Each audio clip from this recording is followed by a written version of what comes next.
టోటల్గా పుష్పరాజు క్యారెక్టర్లోకి వెళ్ళిపోయాడు అతను. అంటే అల్లు అర్జున్ని పుష్పరాజుని పక్కపక్కన చూడలేని పరిస్థితి, పుష్పరాజుగా మారిపోయాడు. దీని ప్రభావంతో నెక్స్ట్ పిక్చర్ ఎలా ఉండబోతోంది అనేది, అంటే ఈ ప్రభావంతో ఆడియన్స్ నెక్స్ట్ పిక్చర్ ఆయన్ని మామూలు కథతో యాక్సెప్ట్ చేస్తారా అనేది డౌట్. అల్లూరి సీతారామరాజు సినిమా వచ్చిన తర్వాత కృష్ణ గారికి దాదాపు 7 ఫ్లాప్లు ఉన్నాయి. అంటే ప్రతి సినిమా కంపేర్ చేసుకుంటూ ఫ్లాప్ అయిపోయేది. పాడి పంటల సినిమా నిలబడింది. అలాంటి ఒక ప్రత్యేకత ఉంది ఈ సినిమాకి, పుష్ప 2కి పర్టికులర్గా. ఈ పుష్ప 2లో అల్లు అర్జున్ విశ్వరూప ప్రదర్శన చేశాడు నటుడిగా. కాకపోతే ఈ సినిమాలో ఉన్న ప్రాబ్లం ఏంటంటే ఏ బ్లాక్ ఆ బ్లాక్ బాగానే ఉంది. ఇన్ టోటల్ చూసినప్పుడు ఒక చిన్న ఇబ్బంది, ప్రేక్షకులకు ఎక్కడో వెలితి కొడుతూ ఉంటుంది. ఆ వెలితి కొట్టడానికి కారణం ఏంటంటే ఇది వాళ్ళు ఒరిజినల్గా అనుకున్నటువంటి పార్ట్ 2 కాకపోవడం. దాంతో ఆ వెలితితోనే ప్రేక్షకుడు బయటకు వస్తాడు. రెండోది, చివరిలో వచ్చేటువంటి సన్నివేశాలు, క్లైమాక్స్కి ముందు వచ్చేటువంటి సన్నివేశాలు కూడా కొంత గందరగోళాన్ని క్రియేట్ చేసినాయి. ఎందుకు వస్తున్నారు వీళ్ళు, వాళ్ళకి వీళ్ళకి ఏమన్నా పాత పగలున్నాయా? ఒక కిడ్నాప్ డ్రామా నడుస్తుంది. ఆ కిడ్నాప్ డ్రామాకి నేపథ్యం ఏమిటి అనేది ప్రాపర్గా ఎలివేట్ కాలేదు.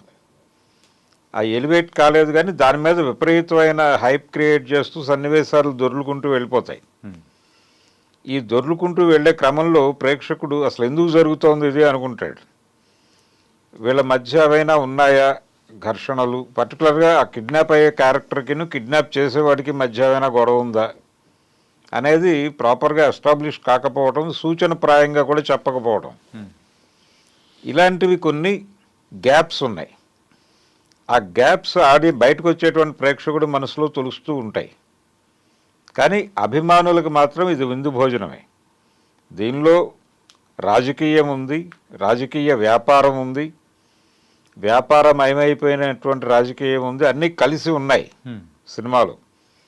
ప్రతి క్యారెక్టర్ని ప్రత్యేకంగా డిజైన్ చేశారు.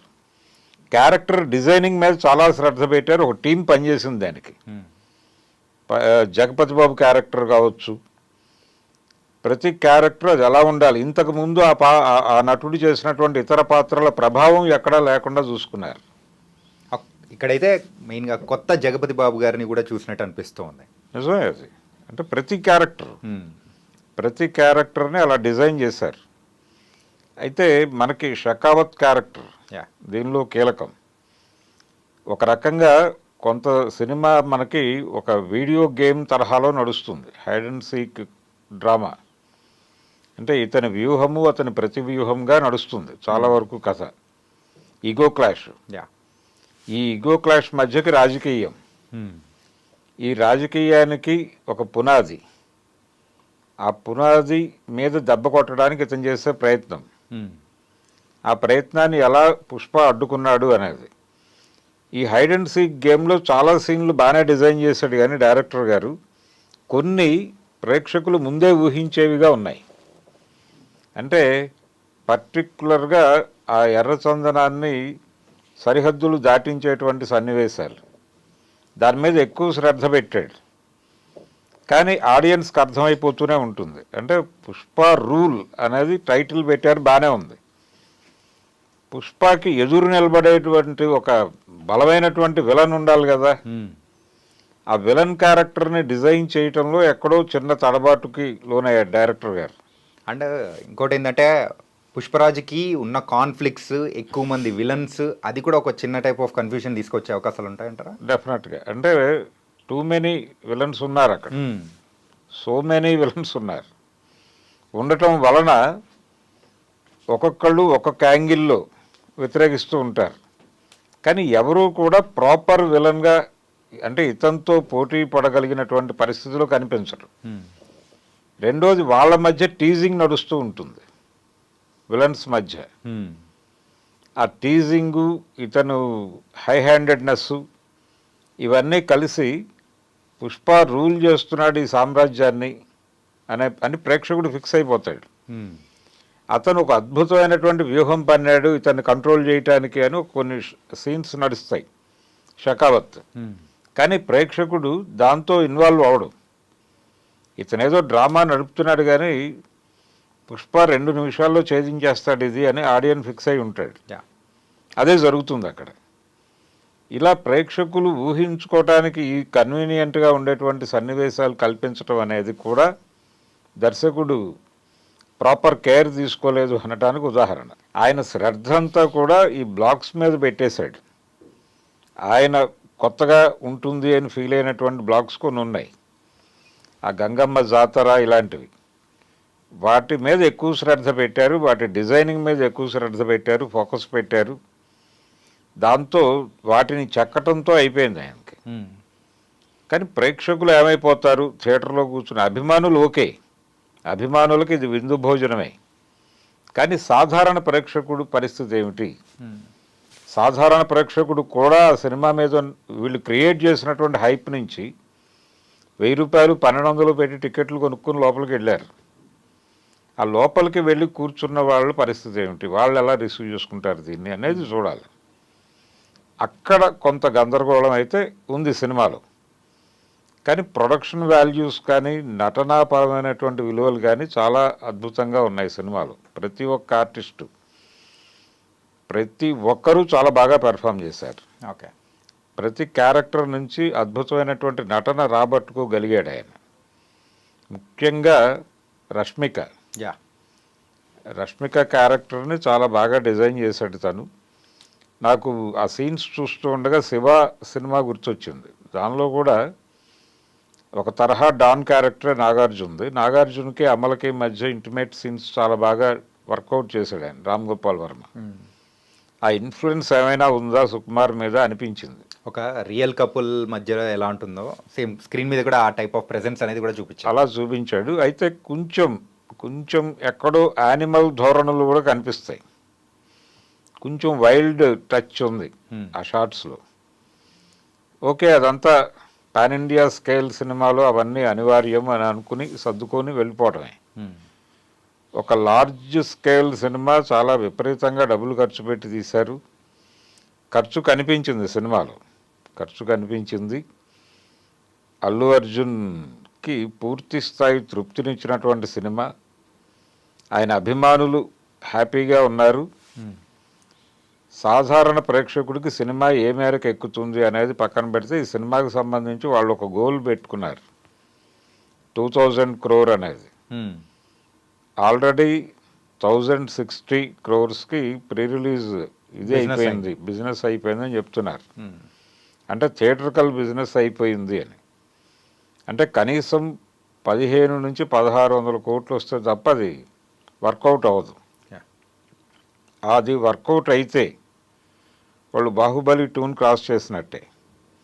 ఇంకా టార్గెట్ రీచ్ అవడానికి ఇంకొక 400 కోట్లు కావాలి వాళ్ళు. నైట్ మూవీ అయిన తర్వాత సో అప్రాక్సిమేట్లీ 9:30 ప్రీమియర్స్ పడితే 1 o'clock ఆ టైంలో హిందీ రివ్యూస్ ఇచ్చే తరుణ్ ఆదర్శ్ గారు దాని గురించి ట్విట్టర్లో పోస్ట్ చేశారు.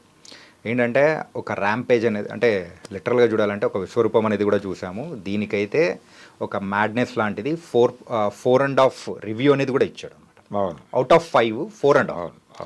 ఇంతవరకు ఏ సినిమాకు అలాంటి అంటే అన్ని మార్క్స్ కానీ అన్ని స్టార్స్ ఇవ్వలేదేమో అనిపించింది. అవును, అంటే ఇది ఆయన వరకు బాగానే ఉంది. కాకపోతే నార్త్ ఇండియా ప్రేక్షకులకు ఎక్కే అవకాశం ఉంటుందా? నార్త్ ఇండియాలో రిసెప్షన్ నార్మల్గానే మొదలైంది. బీభత్సమైనటువంటి హైక్లో అయితే లేదు, చాలా నార్మల్గానే మొదలైంది. క్రమంగా పెరిగే ఛాన్సెస్ కనిపిస్తున్నాయి. అంటే అక్కడి నుంచి వస్తున్నటువంటి రివ్యూస్కి, సౌత్ నుంచి వస్తున్నటువంటి రివ్యూస్కి పార్ట్ 1 లాగానే చిన్న వైరుధ్యం కనిపిస్తోంది అభిప్రాయ ప్రకటనలో. థియేటర్లోంచి బయటకు వచ్చినటువంటి ప్రేక్షకుడు మాట్లాడే టోన్లో ఇక్కడ మాట్లాడుతున్నటువంటి ఆడియన్స్ టోన్కి, అక్కడ మాట్లాడుతున్న ఆడియన్స్ టోన్కి తేడా కనిపిస్తోంది. వాళ్ళ కొంచెం ఈ దీనిలోకి మ్యాజిక్ వరల్డ్లోకి వచ్చారు. Okay, north audience. South audience కొంచెం క్రిటికల్గానే ఉన్నారు. అయినప్పటికీ అభిమానులు బుల్డోజ్ చేసుకుంటూ వెళ్ళిపోతున్నారు సినిమాని భుజాన్ని వేసుకుని. అది కనిపిస్తోంది చాలా స్పష్టంగానే. వాస్తవంగా వాళ్ళు అనుకున్న రికార్డులు రీచ్ అవుతుందా లేదా, వాళ్ళ టార్గెట్ రీచ్ అవుతుందా లేదా అనేది అయితే ఇంకో 2 days ఆగితే కానీ క్లారిటీ రాదు. ఇప్పటికీ ఆ సినిమా గురించినటువంటి ఒక మేనియా నడుస్తోంది. ఈ మేనియా, ఈ ఫీవరు ఇవన్నీ క్రియేట్ చేయడానికి వాళ్ళు చాలా కష్టపడ్డారు. ఇప్పుడు రకరకాల కాంట్రవర్సీలు కూడా రైజ్ అవుతున్నాయి ఈ సినిమా నుంచి, ఈ సినిమాలో ఉన్న డైలాగుల నుంచి.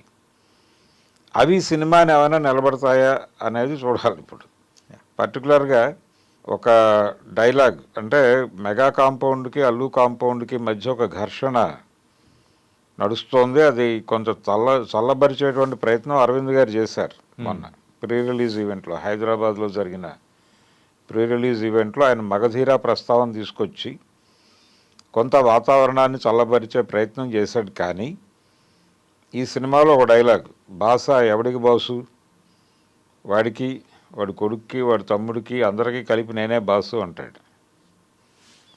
ఇండస్ట్రీలో బాస్ అని ఎవరిని అంటారో అందరికీ తెలుసు. బాస్ గారు నటనా రంగంలోనే ఉన్నారు, ఆ బాస్ గారి కుమారుడు నటనా రంగంలోనే ఉన్నాడు, వారి తమ్ముడు నటనా రాజకీయ రంగాల్లో ఉన్నాడు. అంటే మెగా హీరోల గురించి ఆ డైలాగ్ వాడారా అనేటువంటి ఒక అనుమానం క్రియేట్ చేసేదిగా ఆ డైలాగ్ ఉంది. దాని మీద కొంత సోషల్ మీడియాలో డిస్కషన్ నడుస్తోంది.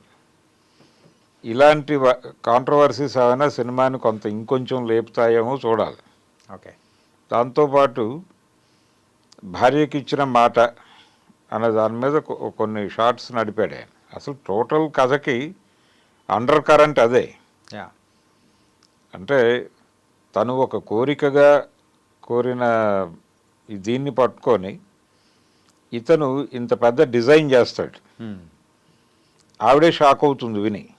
అంటే దీని మొత్తం ఈ టోటల్ సినిమా వెనకాల నువ్వు కోరిన కోరిక ఉంది అని చెప్పినప్పుడు, రావు రమేష్ క్యారెక్టర్తో చెప్పించినప్పుడు తను షాక్ అవుతుంది. ఇదంతా చూపించటం ద్వారా అంటే ఈ భార్య మాట వినేటువంటి భర్త అనే యాంగిల్లో 2 రకాల కథనాలు సర్క్యులేషన్లోకి వచ్చినాయి. ఒకటేమో ఆయన నంద్యాల పర్యటన, ఆయన కిచెన్ నుంచి డిజైన్ అయింది, దాన్ని ఆయన అక్కడ అక్నాలెడ్జ్ చేసే ప్రయత్నం చేశాడు ఈ సినిమాలో అనేది ఒక ప్రచారం. రెండో ప్రచారం మాజీ ముఖ్యమంత్రి, ఆంధ్రప్రదేశ్ మాజీ ముఖ్యమంత్రి, ఆయన కిచెన్ క్యాబినెట్, దాని గురించి ఈ సన్నివేశాలు కల్పించారు అనేది ఇంకొక కథనం. ఓకే. ఇలా కొన్ని సీన్స్ అయితే కొంచెం కాంట్రవర్షియల్గా ఒక డిస్కసివ్ పాయింట్లుగా నడుస్తున్నాయి బయట. అవి ఏవైనా సినిమాని నిలబడతాయేమో చూడాలి. ఓకే.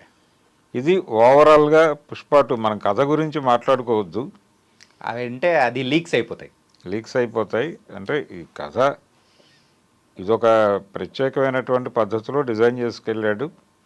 ఆ డిజైనింగ్లో అతన్ని ఏదైతే ఊహించాడో దాన్ని తెర మీద ఆవిష్కరించడానికి అల్లు అర్జున్ చేసిన కృషి అసామాన్యం. నెక్స్ట్ లెవెల్కి తీసుకెళ్ళాడు అతను. ఈ సినిమాకి ఏ మేరకు సక్సెస్ వచ్చినా అది 100% బన్నీ కష్టమే. సుకుమార్ గారు ఇంకొంచెం కేర్ తీసుకుని ఉంటే బాగుండేది. ఎప్పుడైతే తను ఒరిజినల్ ఐడియాని పార్ట్ 3కి షిఫ్ట్ చేశారో, దీన్ని ఈ బ్లాక్స్ మీద నడపాలనుకున్నారు, ఈ బ్లాక్స్లో ఎటువంటి ల్యాగ్ లేకుండా చూసుకుంటూ ఇంకొంచెం కేర్ తీసుకుని ఉంటే బెటర్ కంటెంట్ ఇచ్చి ఉండేవాడు ఆయన. ఆ లోపం కనిపించింది సినిమాలో. నేను ఇందాక చెప్పినట్టుగా ఒక కన్ఫెషన్ షాట్ ఎలా తీయాలి అనేది ఒక చిన్న కన్ఫ్యూజన్ సినిమాలో.